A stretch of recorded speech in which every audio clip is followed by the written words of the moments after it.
Hello friends, MS coder में आपका स्वागत है। ये हमारी जावा की एक सीरीज चल रही है जिसमें हम कंडीशनल स्टेटमेंट के बारे में पढ़ रहे थे। और अब तक हमने कंडीशनल स्टेटमेंट से रिलेटेड बहुत सारे कॉन्सेप्ट को क्लियर कर लिया है। और लास्ट वीडियो में हमने देखा था इफ एल्स स्टेटमेंट क्या होता है। तो अगर आपने उस वीडियो को नहीं देखा है तो उसको प्लीज़ ज़रूर देख लीजिएगा, क्योंकि उसी कॉन्सेप्ट को यूज़ करके आज की इस वीडियो में हम एक प्रोग्राम बनाने वाले हैं। तो प्रोग्राम क्या है?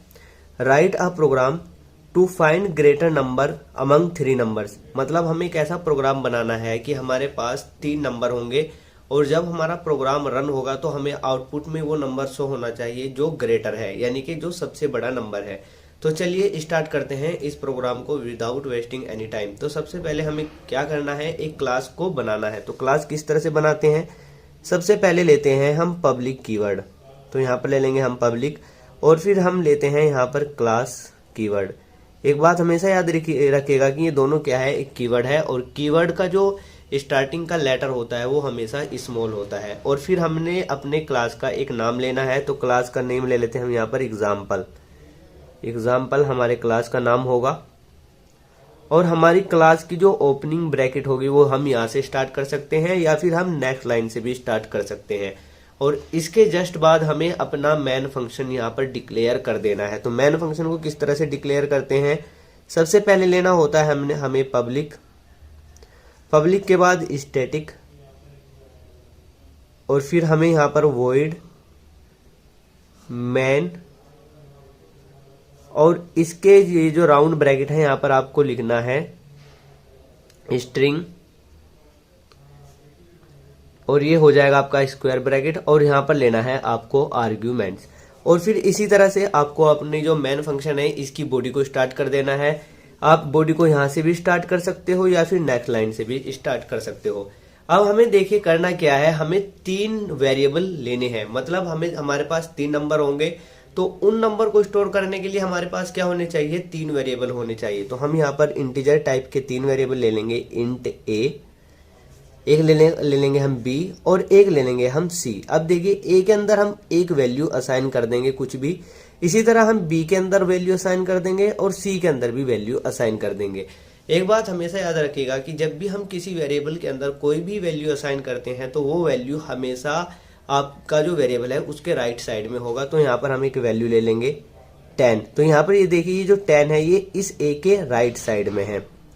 और इसी तरह बी के अंदर हम वैल्यू ले लेते हैं यहाँ पर 20, और इसी तरह हम सी के अंदर वैल्यू ले लेते हैं 30।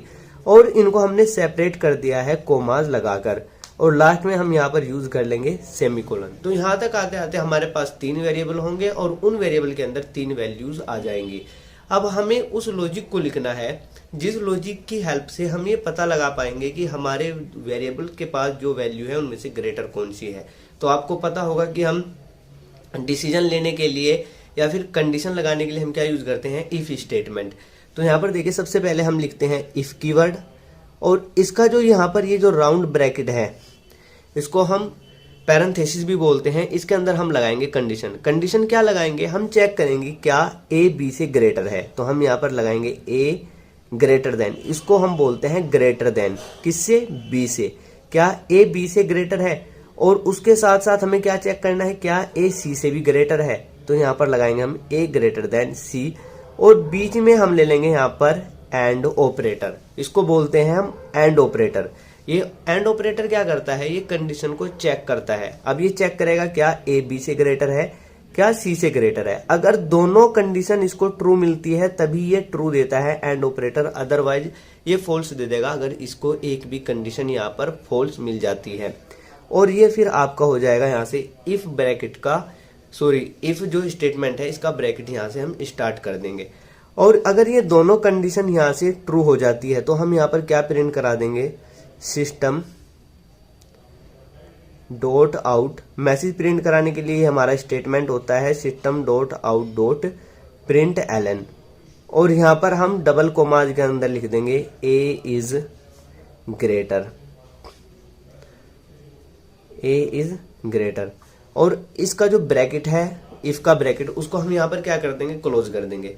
अब सपोज कीजिए कि ये कंडीशन फॉल्स भी हो सकती है। ऐसा हो सकता है ए बी से ग्रेटर ना हो, या ए सी से ग्रेटर ना हो। अगर यहाँ पर देखिए एक भी कंडीशन फॉल्स हो गई तो यहाँ पर कंपाइलर इफ की बॉडी के अंदर एंटर नहीं करेगा, तो हमें यहाँ पर दूसरी भी कंडीशन लगानी पड़ेगी। उसके लिए हम यहाँ पर यूज करते हैं एल्स, और एल्स की बॉडी को हम यहाँ से स्टार्ट कर देंगे और इसके अंदर फिर से हम कंडीशन लगाएंगे, और कंडीशन लगाने के लिए हमें क्या यूज करना है, इफ।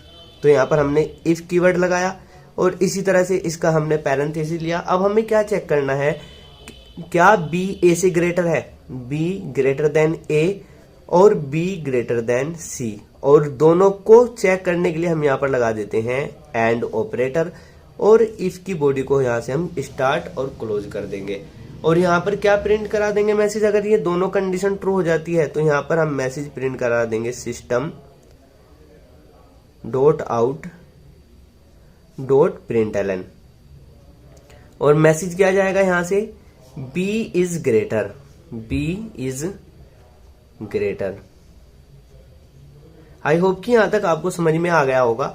अब ऐसा भी तो हो सकता है कि ये कंडीशन हमारी फॉल्स हो जाए, मतलब बी ए से तो ग्रेटर हो जाए लेकिन बी सी से ग्रेटर ना हो। अगर इनमें से दोनों में से एक भी कंडीशन फॉल्स हो जाएगी तो हमें यहाँ पर क्या आउटपुट नहीं मिलेगा। अगर एक भी कंडीशन फॉल्स हो जाती है तो एंड ऑपरेटर आउटपुट नहीं देगा। तो हमें यहाँ पर देखिए दूसरी कंडीशन क्या लगानी होगी, एल्स, और ये एल्स की बॉडी हम यहाँ से ओपन और क्लोज कर देंगे। अब यहाँ पर देखिए क्या होगा, ए बी से ग्रेटर नहीं है, जैसे ही ये कंडीशन फॉल्स हुई तो हम एल्स की बॉडी के अंदर आए, और एल्स की बॉडी के अंदर हमने फिर से एक कंडीशन लगाया। कंडीशन क्या लगाया, हमने चेक किया क्या बी ई से ग्रेटर है और बी सी से ग्रेटर है। अगर ये भी कंडीशन फॉल्स हो जाती है तो अब हमारे पास क्या बचता है, अब कौन सा ग्रेटर होगा, तो हमारे पास केवल एक वेरिएबल बचता है सी। तो अब हमारा जो ग्रेटर नंबर होगा वो सी होगा। तो यहाँ पर हमें कंडीशन लगाने की जरूरत नहीं है। तो यहाँ पर हम प्रिंट करा देंगे system dot out dot println, और यहां से हमारा आउटपुट क्या होगा, सी इज ग्रेटर। और यहां पर हमारा जो इफ की ये जो एल्स वाला ब्रैकेट था इसको भी हम यहां से क्लोज कर देंगे, और फिर इसके बाद मेन फंक्शन की जो बॉडी स्टार्ट की थी उसको क्लोज कर देंगे, और जो हमारा क्लास था उसकी भी बॉडी को हम यहाँ पर क्लोज कर देंगे। तो मैं एक बार फिर से इसके फ्लो को आपको समझा देता हूं। तो सबसे पहले हमने क्या किया, 3 वेरिएबल लिए ए बी और सी के नाम से। इनमें हमने एक अलग अलग वैल्यूज असाइन करा दी, और सबसे पहले हमने यहाँ पर कंडीशन लगाया क्या ए बी से ग्रेटर है और ए सी से ग्रेटर है। तो यहाँ पर देखिए ए की वैल्यू कितनी है 10 और बी की वैल्यू है कितनी 20। तो ये पहली ही कंडीशन यहाँ पर फॉल्स हो जाती है। तो जैसे ही ये कंडीशन फॉल्स होगी तो कंपाइलर सेकंड कंडीशन को चेक ही नहीं करेगा, क्योंकि यहाँ पर एंड ऑपरेटर लगा हुआ है, और वो इस इफ की बॉडी के अंदर, यहाँ पर जो इफ की बॉडी दिखाई दे रही है इसके अंदर जाने से इनकार कर देगा। तो उसको हम कहाँ लेकर जाएंगे, वो आएगा डायरेक्ट एल्स की बॉडी के अंदर। और एल्स की बॉडी के अंदर फिर से हमें एक कंडीशन लगाई हुई है। तो इस कंडीशन में हमने क्या चेक किया है, ए तो ग्रेटर नहीं है, ये तो हमें पता चल गया जब यहाँ पर कंपाइलर आया एल्स की बॉडी के अंदर। अब हम कंपाइलर को एक और कंडीशन देंगे कि चेक करो क्या बी ए से ग्रेटर है और सी से ग्रेटर है। तो देखिए बी की वैल्यू कितनी है, बी की वैल्यू है 20 और ए की वैल्यू है कितनी 10। तो ये तो कंडीशन यहाँ से ट्रू हो जाएगी, क्योंकि बी है आपका 20 और ए है यहाँ पर 10। तो ये तो कंडीशन यहाँ पर ट्रू हो गई। अब हम सेकंड कंडीशन चेक करते हैं। तो बी की वैल्यू 20 है और सी की वैल्यू यहाँ पर 30 है, आप देख सकते हो। तो ये कंडीशन फॉल्स हो जाएगी, क्योंकि बी की वैल्यू जो 20 है वो 30 से ग्रेटर नहीं होता है। तो जो कंपाइलर है वो इस इफ एल्स की बॉडी तक तो आया, बट इफ की बॉडी के अंदर नहीं जाएगा, क्योंकि उसको यहाँ पर एक कंडीशन ये वाली फॉल्स मिल गई। अब जैसे ही ये कंडीशन फॉल्स मिल गई तो अब हमारे पास बचता क्या है, अब हमारे पास सी बचता है। तो कंपाइलर एल्स की बॉडी के अंदर एंटर करेगा और खुशी खुशी आपको एक आउटपुट दिखाई देगा, और आउटपुट में क्या होगा, सी इज ग्रेटर, और सी ग्रेटर है क्योंकि सी की वैल्यू क्या है 13 है। तो चलिए इसी प्रोग्राम को अब हम सिस्टम पर भी रन कराकर देख लेते हैं। तो फ्रेंड्स आप देख सकते हो कि हम अपने लैपटॉप की स्क्रीन पर आ गए हैं, और यहाँ पर हमने एक प्रोग्राम लिखा हुआ है जिसके फ्लो को हमने अभी अभी देखा था। तो इस प्रोग्राम को हम यहाँ पर रन करते हैं। तो रन करना बहुत ही आसान होता है। यहाँ पर देखिए आपको यहाँ पर एक आइकन दिखाई दे रहा होगा रन के जस्ट नीचे, या तो आप रन पर प्रेस करके भी यहाँ से अपने प्रोग्राम को रन कर सकते हो। यहाँ पर रन एज पर आओगे, और रन एज पर जैसे ही आओगे यहाँ पर आपको एक जावा एप्लीकेशन दिखाई दे रहा होगा। इस पर जैसे ही प्रेस करोगे तो आपको आउटपुट दिखाई दे जाएगा। 30 इज ग्रेटर नंबर। तो 30 क्यों प्रिंट हो रहा है, क्योंकि यहाँ पर हमने 3 नंबर लिए हुए हैं A, B और C। अगर मैं यहाँ से B की वैल्यू को चेंज करके यहाँ पर 0 कर देता हूँ, यानी कि 200 कर देता हूँ, और इसको सेव करने के बाद मैं यहाँ पर आता हूँ और रन करता हूँ, तो देखिए जैसे ही मैंने रन किया तो यहाँ पर अब की बार इसका आउटपुट क्या आया, 200 इज़ ग्रेटर। तो इसी तरह से इस लॉजिक को लगाकर अगर हमारे पास कोई भी नंबर होगा तो हम उनको कंपेयर कर सकते हैं, और कंपेयर करने के बाद जो भी नंबर हमारा ग्रेटर होगा वो हमें आउटपुट में दिखाई दे जाएगा। तो आई होप कि इस वीडियो से आपने कुछ नया सीखा होगा, और अगर ये वीडियो आपको अच्छी लगी हो, हेल्पफुल लगी हो, तो इस वीडियो को लाइक करके अपने चैनल को ज़रूर सब्सक्राइब कर लीजिएगा। और अगर इस वीडियो से रिलेटेड आप कोई सुझाव या कोई सजेशन देना चाहते हैं तो कमेंट बॉक्स में कमेंट ज़रूर कीजिएगा। Thanks for watching.